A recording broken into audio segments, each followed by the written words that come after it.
போய் வழங்கியிருக்கிற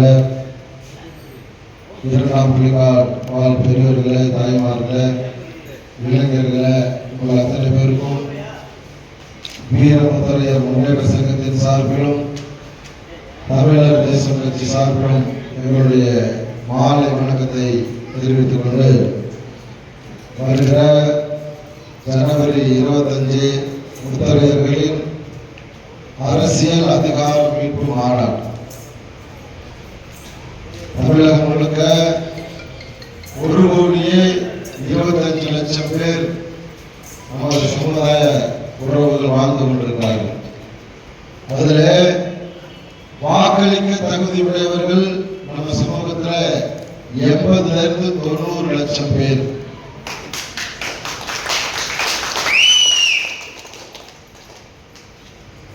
பெரிய எண்ணிக்கையில பெரும்பான்மையா இருக்கிற சமூகம் தான் நீங்கள் பிறந்த முத்தரையர் சமூகம் தமிழகத்தில்.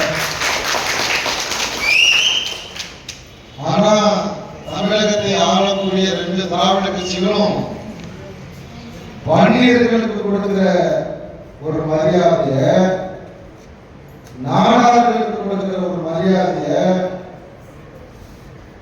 பறையர் சமூகத்துக்கு கொடுக்கிற ஒரு மரியாதைய இந்த முத்தரையர் சமூகத்துக்கு கொடுக்கிறது. அப்படி என்னன்னா அவங்களுக்கு மரியாதை கொடுக்குறாங்க. வன்னியர்களை திருப்திப்படுத்த, வன்னியர்களுடைய வாக்குகளை பெற அவர்களுடைய ஒரே தலைமையாக இருக்கக்கூடிய பாட்டாளி மக்கள் கட்சி தலைமையை அதிமுகவோ திமுகவோ கூட்டணியை வச்சு அவர்களை சட்டமன்ற, பாராளுமன்ற, உள்ளாட்சி பிரதிநிதியாக்குகிறார்கள். அதே போலதான் பழைய சமூக மக்களை திருப்திப்படுத்த, அவர்களுடைய வாக்குகளை பெற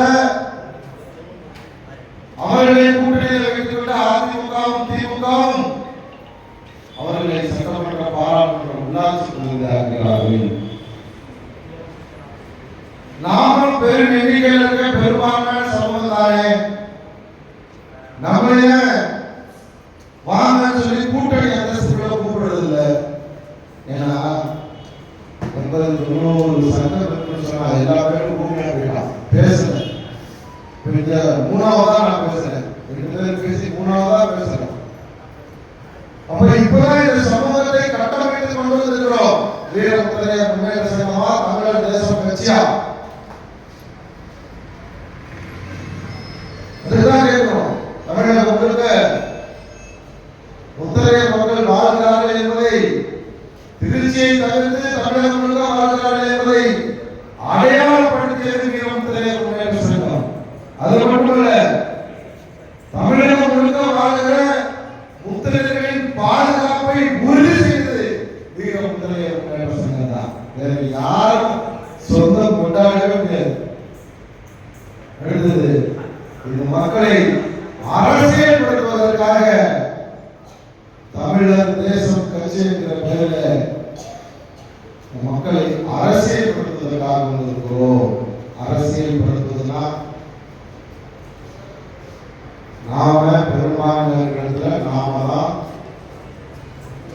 பெரும்பான்மையா இருக்க பஞ்சாயத்தில் நாம தான் பஞ்சாயத்து தலைவரா, வார்டு மெம்பரா, பஞ்சாயத்துடைய துணைத் தலைவரா, ஒன்றிய கவுன்சிலரா, இது எல்லாம் பொறுப்பு வரணும்.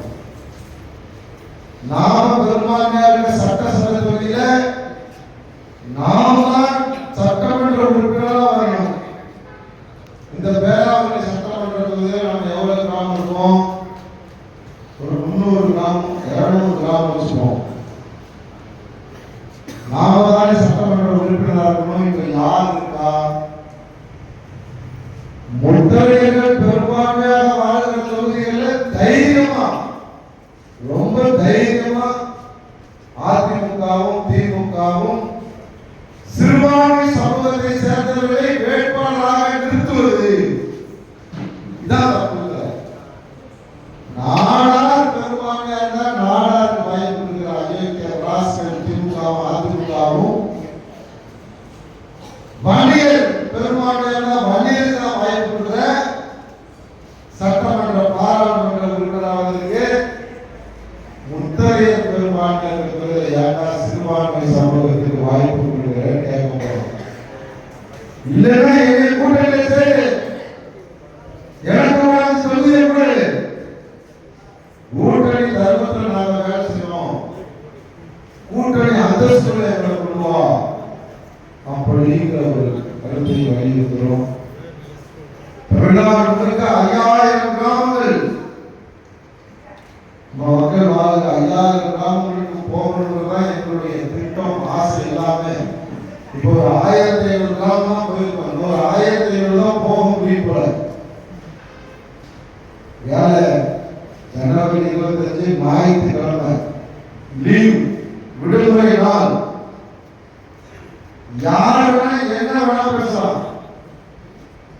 நான் பிறந்த இந்த சமூகத்துக்காக ஒரு நாள் நான்